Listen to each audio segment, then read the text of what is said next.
Okay, you guys ready? Let's roll. We got a bit of a journey ahead of us.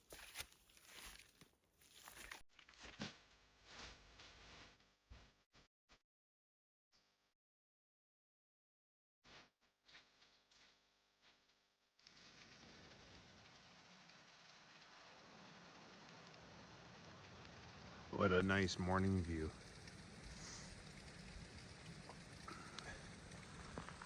These are some big, rugged, steep mountains in here. It is May, what is it? May 16th maybe, or 17th?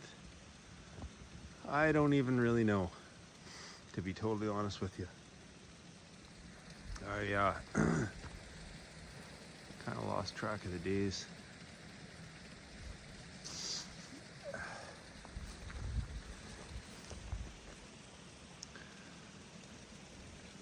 I decided to get out.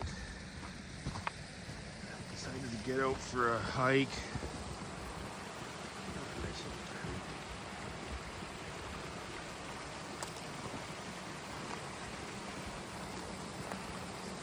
Decided to get out for a hike and de-stress a bit.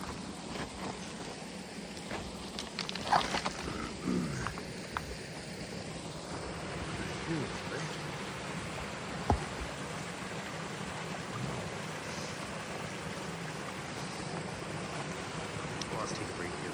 Just a minute here. Have a little rest, drink of water. Beautiful water.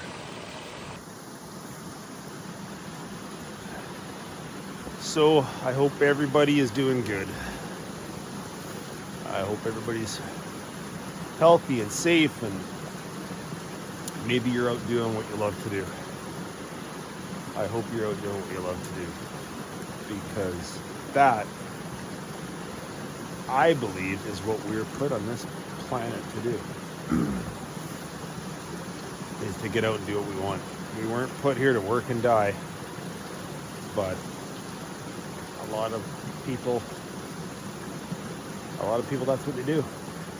They just work and die. Anyways, I decided to get away for a few days. It's actually probably only 5:30 in the morning, 5:45. It gets light so early. Like, it's daylight. When I woke up, I was up at 4:15 this morning, and the sun was just starting to come up. Sun was just rising. So, like, you know, it's basically daylight at 4:30 in the morning, and it's freaking daylight until it stays daylight until almost 9:30 at night. It's ridiculous. But yeah, so it's, I don't know, 5:30, 5:45, 6 o'clock probably now, I guess. Didn't even look. That's one thing I don't do, is I don't look at the time very often. But anyways,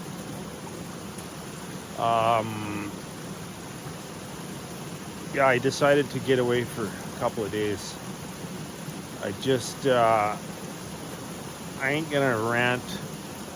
I'm not gonna complain, but had a couple people, a few viewers email me just recently saying, hey, everything okay? Or haven't really heard too much from you lately. And yeah, everything's okay. I just had a little bit of shit go down. And I was just overwhelmed. Let's put it that way. Just stuff I didn't need to have happen, and it happened. And it is what it is, but I was just like, oh my God, like, why? Why is this happening right now?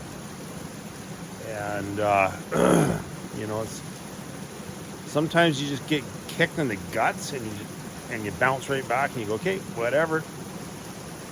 I'm going to deal with it. And then other times you get kicked, and you just go, for God's sakes, like, when is this going to end? It's just like one thing after the other, you know? So, that's kind of what I had. I kind of got kicked in the guts well, a couple of times or whatever, and then again hard, and it was just like, oh my God, don't need this. So just needed to take a break a little bit and think about things and get out to the mountains. Get out to these beautiful mountains. This is where I do my best thinking. And I'm on super high alert for bears because there's a shitload of bears around right now. And I think I told you guys in my last video there, the bears are kind of acting a little weird right now. And I don't know, sorry, I'm staring over there at a big black spot. I don't know what it is, but they're acting kind of weird. So, want to be on high alert.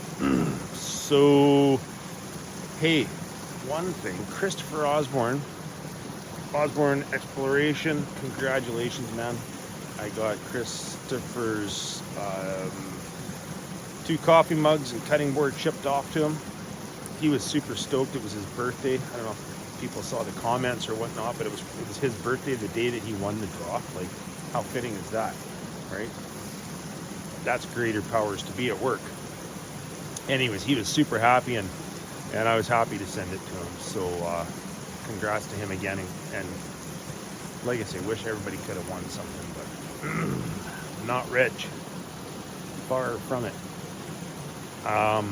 And another quick thing too, another subscriber ordered an Outlaw Country coffee mug, and I'm not going to say her full name just because I haven't asked her if I can, and I don't like to use people's names or whatever unless they say I can, right? But Jan, you know who you are, ordered an Outlaw Country coffee mug, and Jan's down in the south, sort of mid-southern U.S. And so anyways, I said, yeah, no problem. I said, unfortunately, the shipping is very expensive on the mugs, and I don't make a dime on them. They're just, it's whatever it costs for the mug, and then Mrs. Outlaw, she makes them, she puts the emblem on there, and then shipping. So I looked into it, and shipping, of course, was ridiculous. It was like $24 shipping. So anyways, the mug, the cost of the mug and the shipping was like $32. So I'm just like, oh, that's ridiculous, man. But there's just no better way. There's no other way to ship, I don't think. So anyways, I reached out to Jan. I said, hey, here's the deal. You know, if it's too much money, I totally get it. But I said, it's $32. But this much shipping, and I said, if it's too much, I get it. Don't worry about it. It's not a big deal. Maybe I'll try to find a better way to ship to you or something. But so anyways, this sweetheart of a person who I've chatted with on messaging a little bit, never met the person, but she seems like just a wonderful lady. But she anyways, she sent me the money. I got her mug in the mail, and she sent me the money, and she gave me some extra, and I was like, and she sent a little note with the PayPal transfer. She sent a little note. This is from my mug, and with the little bit extra that's left over, take Mrs. Outlaw out and buy her a coffee and a treat or something, you know. And I was just like, wow, man, that was, you know, it was like, I don't know.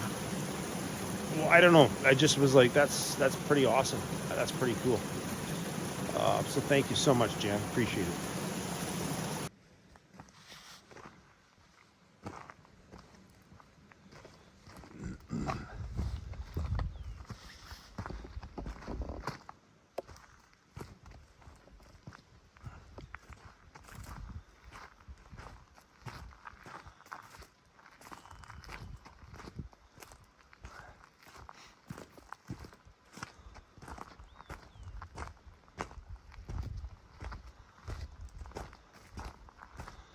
So you do have to be careful this time of year when you're out in the woods and you're in bear country, because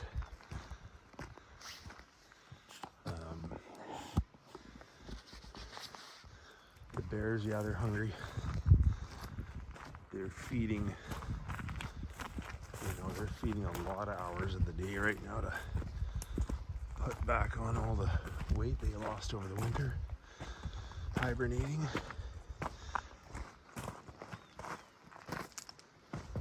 So you gotta be really careful. And I got my Defender with me on this little hike because I can.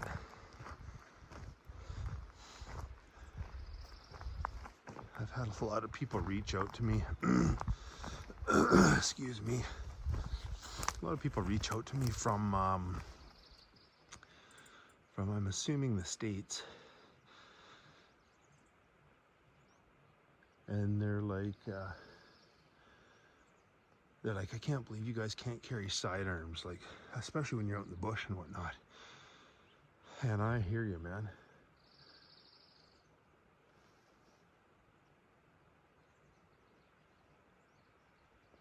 Sorry, I keep hearing things.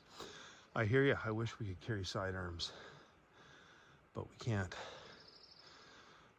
So I carry the Defender, and I generally carry my bear spray, and I made a big mistake and forgot it. Oh. So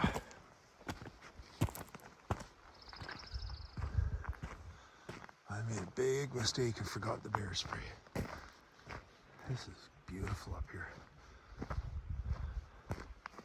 So, anyways, yeah, gotta be careful when you're out this time of year.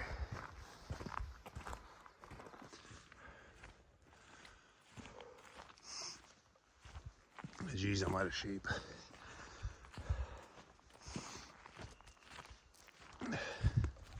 It's amazing. You take a couple of weeks off, 2 or 3 weeks off from regular hiking, and there's some bear shit. Or sorry, that's elk. That's old elk.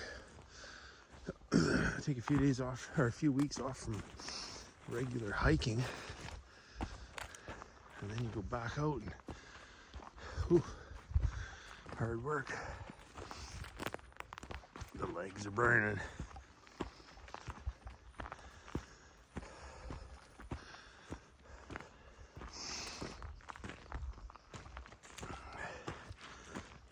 So this, what I'm on right now, is a really old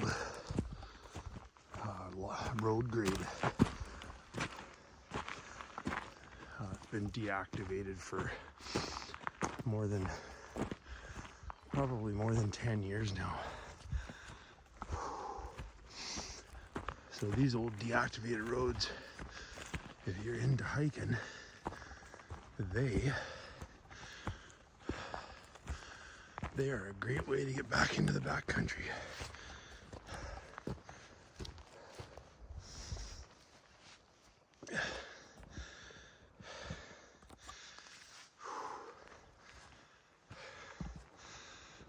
Rugged, right?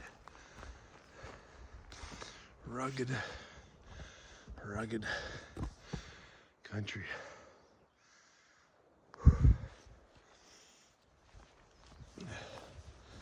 Listen to me huffing and puffing.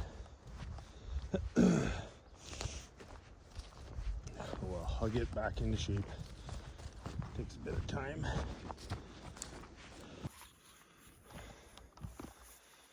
So, yeah, I've got a traditional old school compass that I just don't go out in the bush without it ever. And then I've got I've got three actually. I've got my old school handheld traditional compass, and I've got my cell phone. Even if I got no service, which I generally don't, I carry the phone just for pictures and whatnot. So, and the phone's got a compass in it, obviously. And And then just recently, I purchased the Garmin InReach because I do some pretty crazy outings. So I'm not saying that everybody has to spend the money on an InReach by any means, but if you're an avid outdoors person, it's a very wise investment, that Garmin.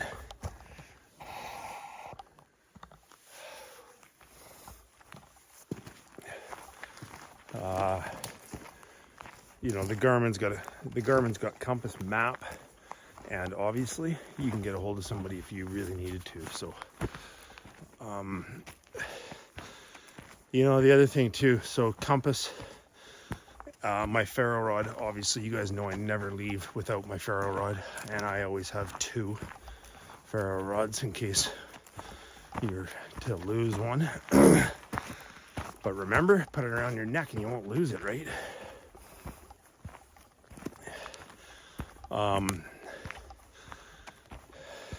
So my ferro rod, I always carry my knife, right? I've always got my knife right there on my hip.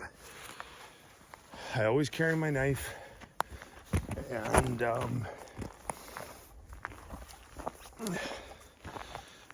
essentially that's all you really need. I personally don't carry water. I just don't. I'm not gonna lie to you and tell you I do. It's probably not a bad idea, but I just drink out of the creeks. And I've never not found a creek that I can drink out of. So, and same thing with food. Like I carry my Hornby bars. I always have a couple of those with me. And essentially that's it.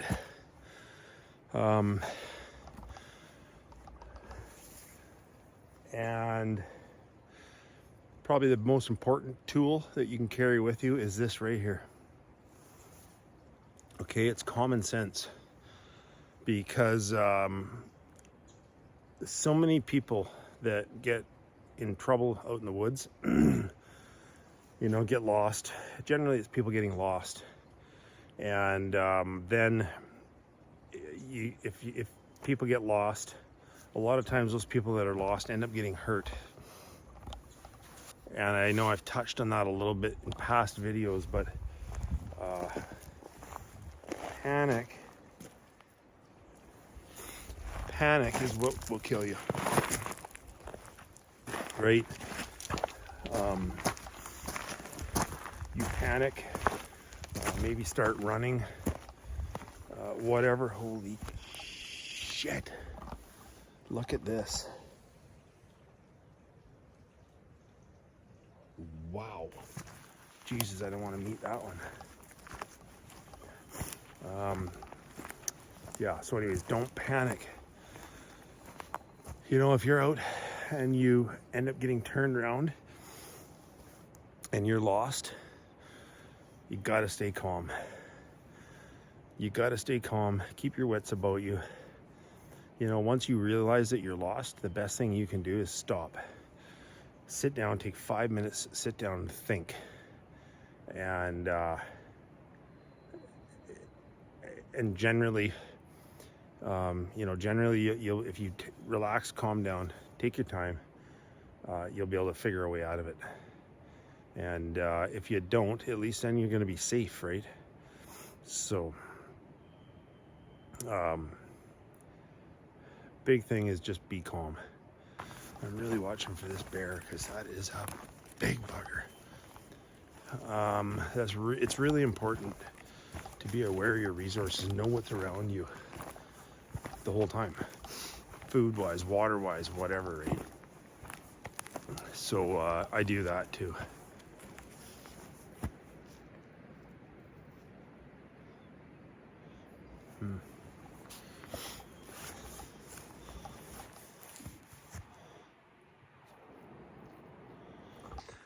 So even though it's early or sorry, mid-May, which is early, we have several pretty major forest fires already in British Columbia. And I honestly can't believe that the government hasn't banned campfires yet, but they haven't.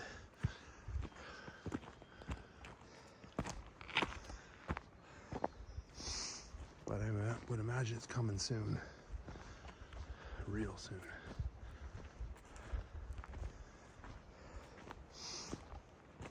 Which brings me to my next point to make with you guys is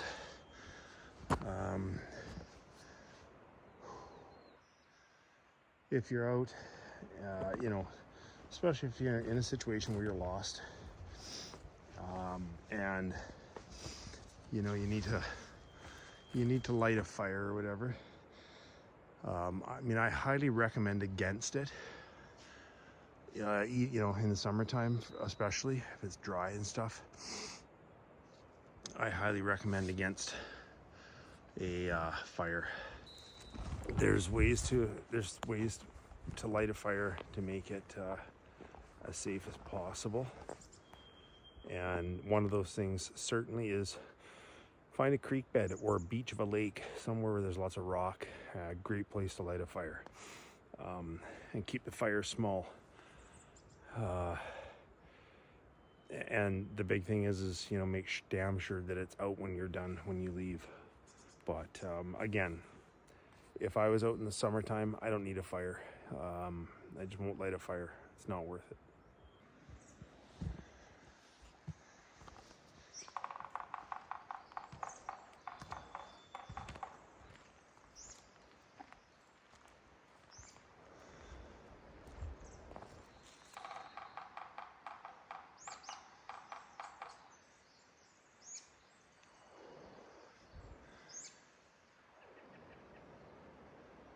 This is a bit of a hike in here, let me tell you.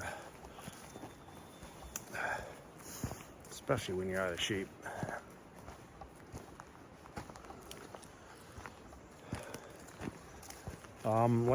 So safety wise, again, that's one thing I want to touch on a little bit more is the safety aspects of going out on these, you know, on these hikes and treks, because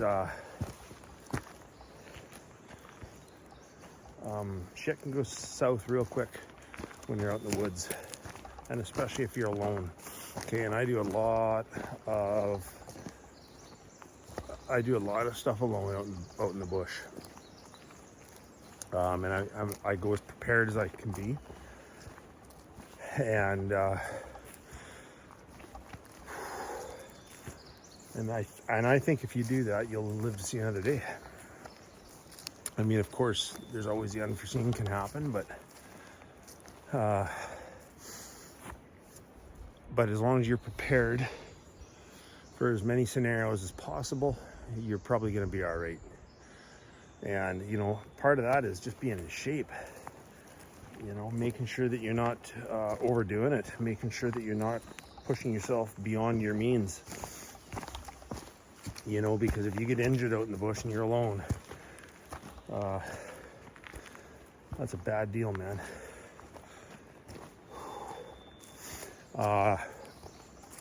And your little bit of safety gear.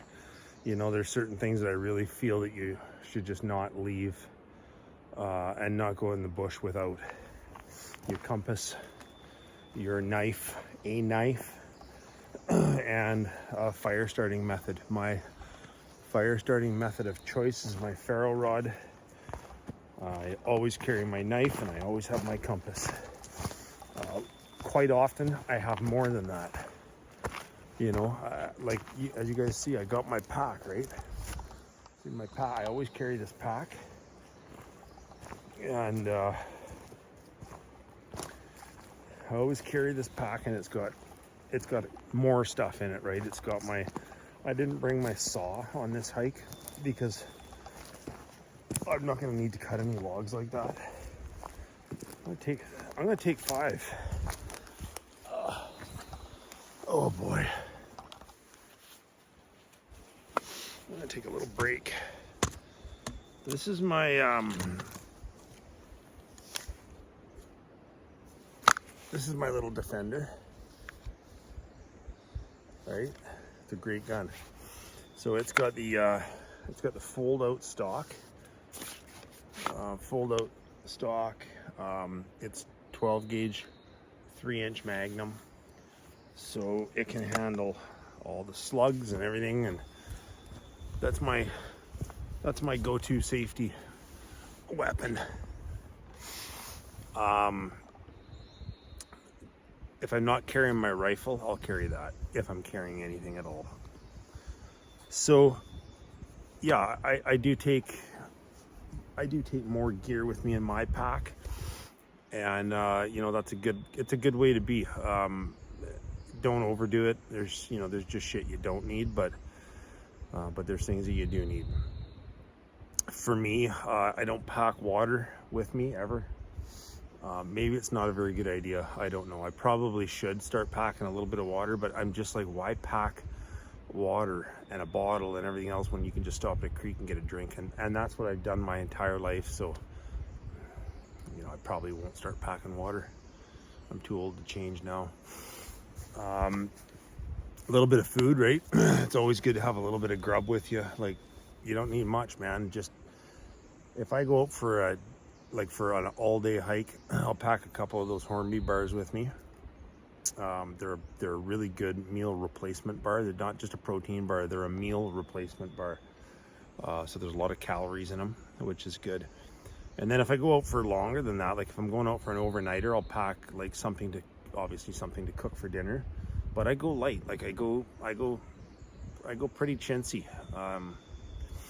You know, if I'm alone, if Mrs. Outlaw's with me, well, yeah, then I pack a little bit more. But if I'm alone, I go pretty light. I don't need too much fuel.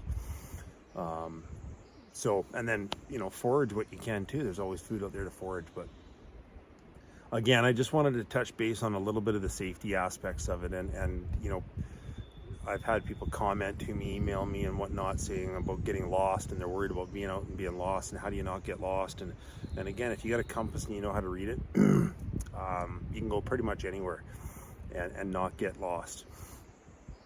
As long as you keep your wits about you, keep your brain, can't lose your mind. If you lose your mind, you're in big trouble.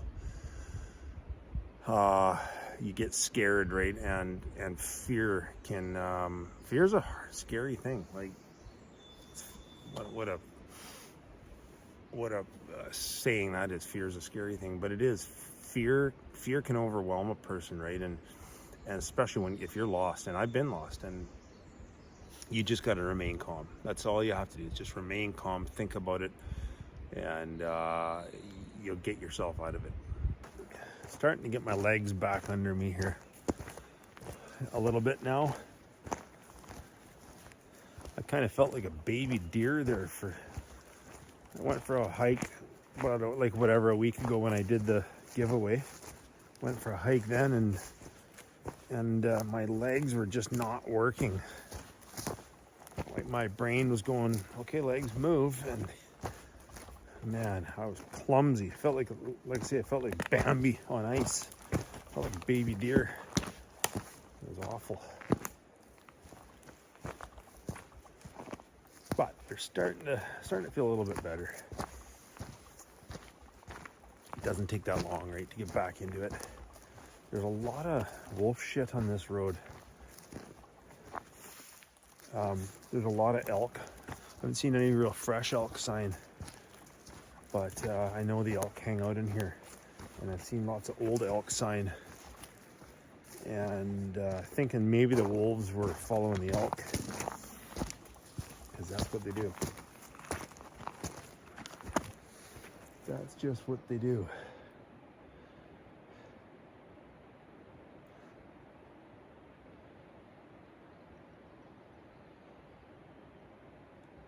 Could have swore I just heard something.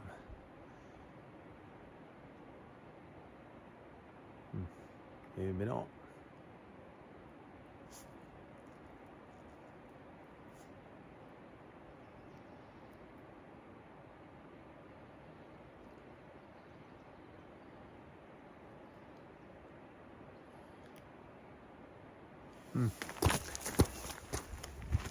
I try to keep my senses super alert, like my hearing and everything. Because when you're walking like this, I've had it happen. I've had it happen where you're walking and all of a sudden there's a bear. See this? Look at this. Like, to the average person, you would just walk by that, not think a damn thing. But that is a fairly new alder tree top. Pretty good, pretty good diameter, broke off and laying right in the middle of the road grade. And there's no alder trees around here. Like, there's no alder like that. That's weird. It's weird. Maybe a big bull elk had that caught in his horns last year. Maybe he broke that off and carried it down the road in his horns. Who knows? Who knows?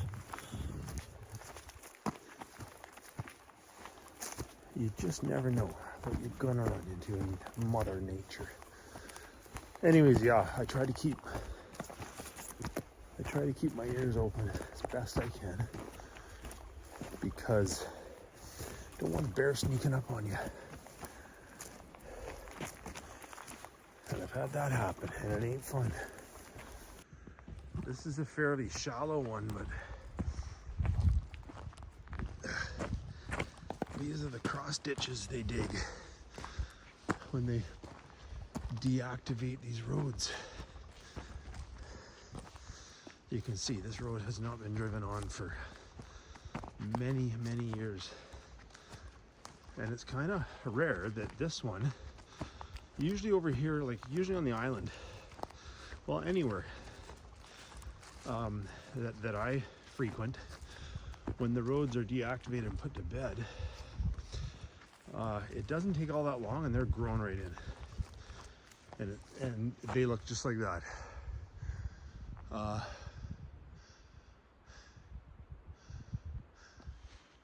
And they're all there, broke off up there. Anyways, they grow in really quickly and they look just like the bush. And unless you're right on the road grade, you've got no idea you're on a road or that there's a road there. So that's their intent. That's the intent of the logging companies. The government mandates that they have to deactivate these roads, and then I guess it goes back to its original state.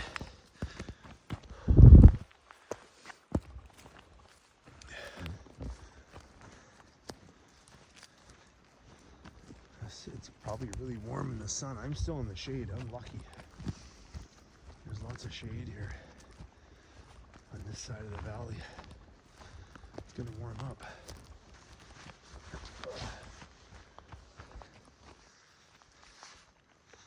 What a beautiful day, though. We're in big trouble though when it comes to water. Like, look at the mountains up there. There's no snow left. None. Nada. Zero. And it's friggin', it's only mid-May. Like, that's bad. I don't know what's gonna happen with, I don't know, man. There should be snow. That's all I know. Up in the mountains, and there's not.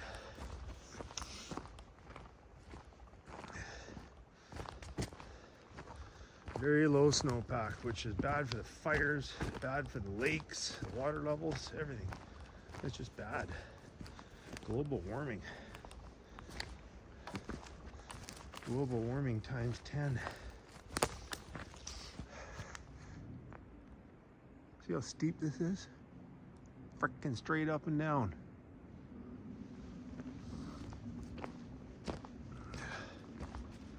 Straight up and down.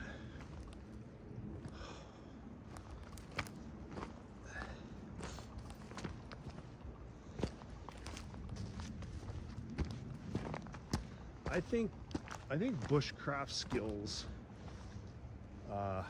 are vitally important to learn. You know, and I mean true bushcraft skills. No, was that a bear? No, don't think so. I mean like true bushcraft skills. Super important to learn. You know, just in case that one day comes and the world goes to hell.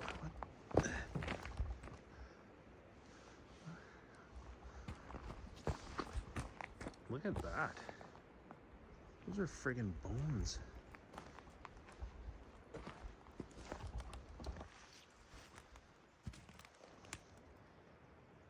Look at that.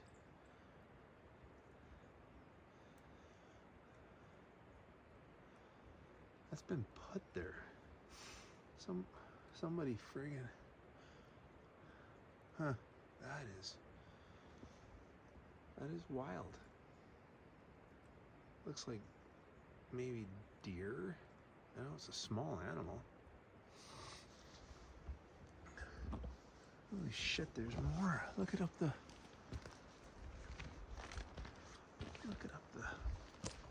hill. What is it with me and bones and trees? Look at that.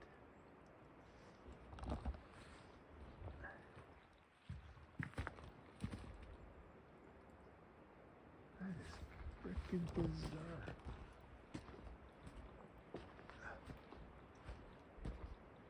I can't get near it, but I'm gonna just...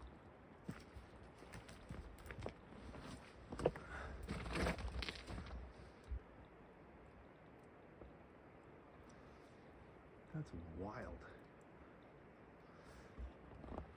That is wild. Right below is this. Bones. I'm not gonna touch them. Right below those bones. They're fairly old bones. Oops. And one bone is sitting in the other bone.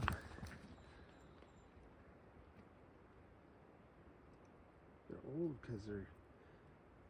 But those three rocks have... It's like this letter T. And then those ones there are really friggin' weird. Those are big bones.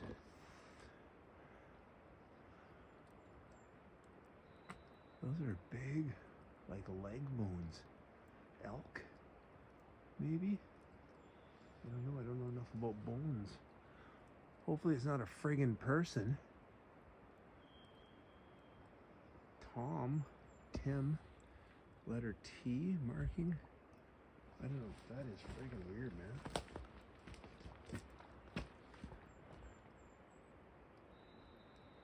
That one, those two up there have been placed in that tree, it looks like.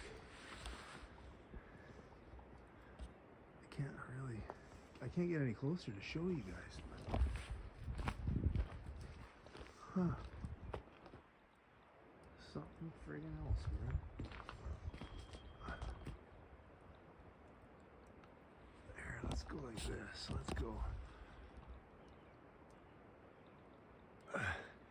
Zoomed in there as much as I can zoom in.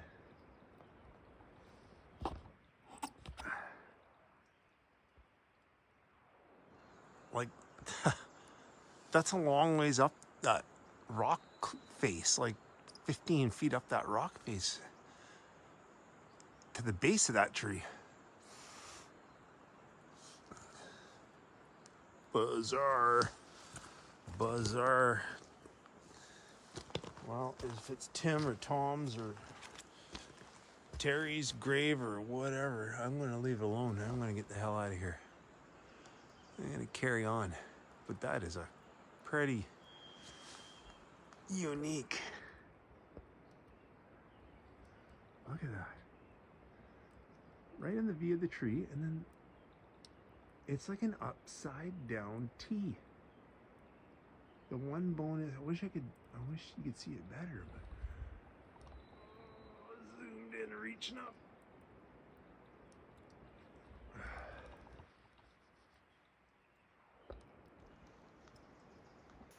Riddle me that one, Batman. It's not as crazy as the carcass in the tree, but pretty bizarre nonetheless.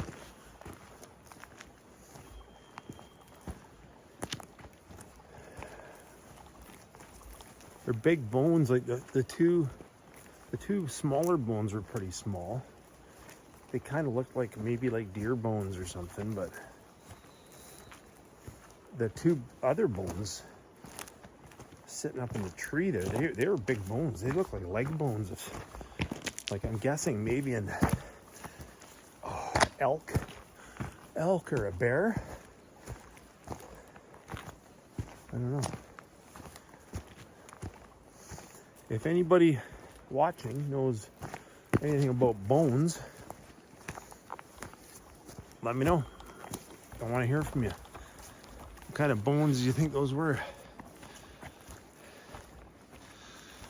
But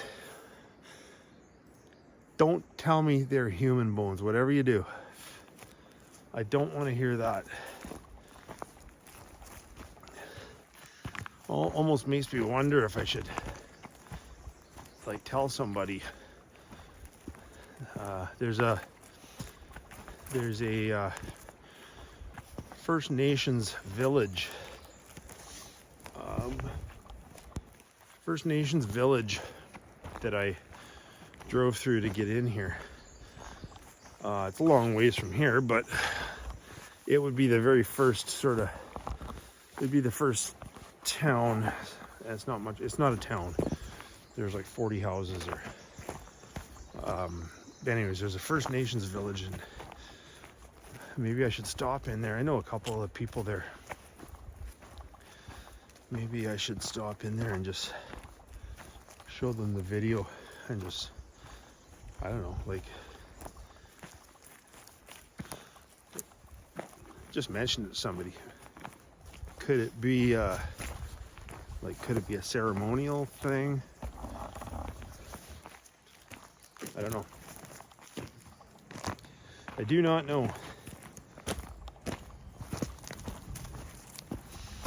You know, it's funny. Like, people think, oh, you find bones out in the woods, what, you know, whatever, no big deal. You know, like it should be sort of an everyday thing. It's not. Bones in the wilderness, finding bones is not. It's very rare. And the reason it's very rare is because the animals take them, right? Wolves will take, after they feed on an animal, wolves will take the, once they're done feeding, they'll take the bones and they'll take the bones back to their den and chew them and eat them. I don't know if they'll eat great big bones, but they will take the bones back, chew them up and eat them. So it's not often that you find a lot of bones. As a matter of fact, when I go hunting, if we get a moose, if we shoot a moose and we dress it, we dress it out in the field and whatever, we cut off the lower portion of the leg bone, just basically just right at the knee joint. So the bottom part of the leg and the hoof part, we leave out in the bush, right? There's no sense packing that back to camp, and they're a big bone. Like, moose are a huge animal, right? Huge. Like these moose that we're shooting are, you know, they're 12 to 1,400 pounds. They're a big animal.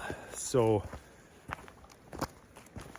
we leave those legs bones there, and we'll leave the leg bones. Often we'll leave the skull too. We have to keep the horns because of proof of sex to be able to prove that it was a bull moose that we shot. So we have to take the horns and leave proof of sex on the meat. But we'll leave the skull, the head, and the legs there, and of course all the inners. And I've gone back to where we've killed a moose. I've gone back there the next day, and there's nothing left. Nothing. There's all that'll be left will be the gut sac, because no animals will eat the actual stomach contents, but everything else is gone, cleaned up. And the bones, those leg bones, gone. The head, gone. Not every single time. Sometimes it takes a few days, but in the end, they're gone. So finding bones on the bush is not a normal thing. You don't just walk along and all of a sudden you see a whole skeleton of an animal like I did in that friggin' tree, right? Like, that's bizarre. If that was a hunter, that would not be a full skeleton like that, right? With the legs attached and everything, they wouldn't bone it out like that. And if it was a bear, he would have ripped it apart. If it was wolves, they would have ripped it apart. So I don't know. That one's still a mystery. Unsolved mysteries. Nobody was there, so nobody knows how that skeleton got in the tree. All we can do is guess. And all we can do is guess about that. How about that find, those bones? Who knows?